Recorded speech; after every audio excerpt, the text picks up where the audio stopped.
Bokaro Rajasthan news channel को subscribe करें और बेल आइकन जरूर दबाएं।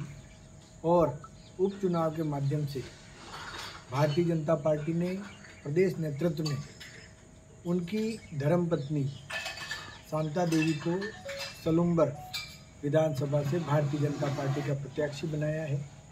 और इस क्षेत्र में पिछले 11 सालों से निरंतर जनप्रतिनिधि रहते हुए अमृत जी ने जो काम किए, उस काम के आधार पर आने वाले समय में हम भारतीय जनता पार्टी इस सीट से एक अच्छे अंतर से जीतेगी और प्रदेश के भजनलाल जी की सरकार और देश के प्रधानमंत्री नरेंद्र मोदी जी के जो जनहितकारी काम है उसके ऊपर जनता मोहर लगाएगी। क्यों नहीं बोल पा रहे हैं मुख्यमंत्री? सलूम्बर जिले को संशय बना रखा है। जिलों की समीक्षा के लिए कमेटी बनी हुई है और उसके चेयरमैन मजंदी दिलावर साहब हैं। राजस्व विभाग का मंत्री होने के नाते मैं भी उसमें सदस्य हूँ। कन्हैयालाल जी चौधरी, सुरेश जी रावत और राज्यवर्धन सिंह जी राठौर, ये 5 जनों की कमेटी है। और कमेटी और प्रशासनिक कमेटी पूरी तरह से निष्कर्ष के रूप में आ चुकी है, परंतु इन चीज़ों का खुलासा इस चुनाव के बाद होगा। परंतु मैं आपको ये स्पष्ट रूप से कहना चाहता हूँ कि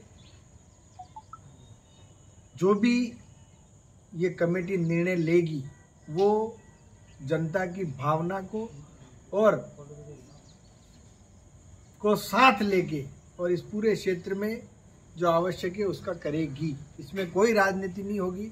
जिस प्रकार पूर्व मुख्यमंत्री अशोक जी गहलोत ने केवल राजनीतिक लाभ के लिए जिले बनाने का जो काम किया था, उस प्रकार भारतीय जनता पार्टी की सरकार, भजनलाल जी की सरकार ऐसे न करके इस क्षेत्र का जो हित है उस हित को देखते हुए एक बहुत अच्छा निर्णय आने वाले समय में लेगी। ये मुख्यमंत्री जी कहेंगे कल ये जिले को लेकर जो डोटासरा जी कह रहे हैं? डोटासरा जी ये तय नहीं कर सकते कि मुख्यमंत्री क्या कहेंगे क्या नहीं कहेंगे, वो भविष्य की गर्भ में है और कल इसके बारे में स्पष्ट पता पड़ेगा। अब डोटासरा जी को तो केवल राजनीति करनी है, इसलिए वो कह रहे हैं कि ये इन्होंने क्या किया। जब 17 जिलों में से इन्होंने जिले बनाए, उसमें से कितने विधायक कांग्रेस के जीते? मैं डोटासरा साहब से पूछना चाहता हूँ। इन्होंने केवल राजनीतिक लाभ उठाने के लिए जिले बनाने का प्रयास किया।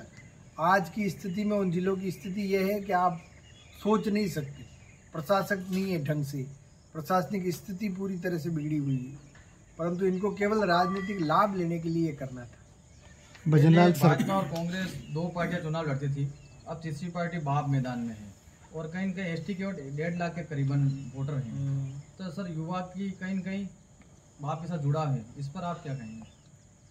पार्टियां बनती है और बिगड़ती है, परंतु आपको मैं स्पष्ट कहता हूं कि आज की स्थिति में प्रदेश में भारतीय जनता पार्टी की सरकार भजनलाल जी के नेतृत्व में चल रही है और भारत सरकार देश के प्रधानमंत्री नरेंद्र मोदी जी के नेतृत्व में चल रही है। अपने यहाँ पर भी सांसद भारतीय जनता पार्टी के हैं, जिला प्रमुख भारतीय जनता पार्टी का है।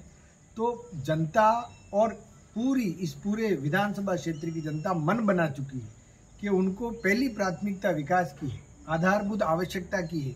इसकी पूर्ति करने का काम सरकार के माध्यम से होता है और सरकार भारतीय जनता पार्टी की है और दल कई अपने अपने विचारों से बनते रहते हैं, परंतु भारतीय जनता पार्टी का एक लक्ष्य है कि गांव, गरीब, शोषित, वंचित प्रत्येक व्यक्ति तक सरकार जाए और उनका विकास करे। इसलिए आने वाले समय में सलूम्बर में भारतीय जनता पार्टी को सलूम्बर की जनता आशीर्वाद देगी। विकास की चर्चा करें तो विकास पे जो दोनों पार्टियां आरोप लगा रही हैं, भाजपा के पास अशिक्षित उम्मीदवार और प्रत्याशी उतारा है, तो विधानसभा में क्या मुद्दे उठे? अशिक्षित प्रत्याशी नहीं, पहली बात तो ये गलत बोला है। नहीं, वो कह रहे शपथ नहीं पढ़ पाई खुद की। ये विरोधियों के केवल स्टंट है। आपको मैं बताता हूँ, सरकार केवल एक एमएलए कुछ नहीं कर सकता है। सरकार के माध्यम से विकास के काम है। डीएमएफटी के 98 करोड़ के रोड स्वीकृत हुए हैं। आपके माही से जाखम और जाखम से जयसमंद 7000 करोड़ रुपए की योजना स्वीकृत, ये सरकार के माध्यम से हुई और सरकार ही आने वाले समय में सब जनहितकारी काम करेगी। डीएफटी की बात करें तो सलूम्बर जिला ब्लॉक कलेक्टर बैठा, पर डीएफटी के पावर कलेक्टर को नहीं दिए गए हैं अभी तक। उदयपुर से संचालित हो रहा है, तो कहीं ना कहीं आप विकास की बात कर रहे देखो हैं। कहाँ से संचालित हो रहा है, कहाँ से संचालित नहीं हो रहा है, ये इशू नहीं। इशू ये है कि स्वीकृतियाँ निकल रही कि नहीं निकल रही। आने वाले पिछले कांग्रेस के शासनकाल में क्या रहा, परंतु यहाँ तो 1 साल के अंदर अंदर इतने रोडों के माध्यम से आपके स्कूलों के भी निकलेंगे, परंतु उसकी प्रशासनिक स्वीकृति निकली, वित्तीय स्वीकृति नहीं निकली। परंतु आने वाले समय में डीएमएफटी का जो पैसा है, जावर माइंस के आसपास जो 9-10 पंचायतें हैं, उनका जो हक है उनको वो मिलना चाहिए और इस पूरे क्षेत्र में उसके बाद पूरे जिले में ये पैसा लगना चाहिए। सलूम्बर के विकास के लिए वित्तीय स्वीकृतियां जारी हो चुकी है, उद्घाटन भी हुए, पर पुराने जो काम थे आज भी अधूरे पड़े हुए हैं। वो सड़क से लेकर बिल्डिंग निर्माण तक के देखे जाएं तो पुराने किस समय? गहलोत सरकार के समय में जो शुरू हुए थे। अब आपको फिर वही बात को बड़ी बड़ी घोषणाएं करना, पर उसका कांग्रेस का कल्चर है। और भारतीय जनता पार्टी जो कहती है वो करती है, और जो करती है वही कहती।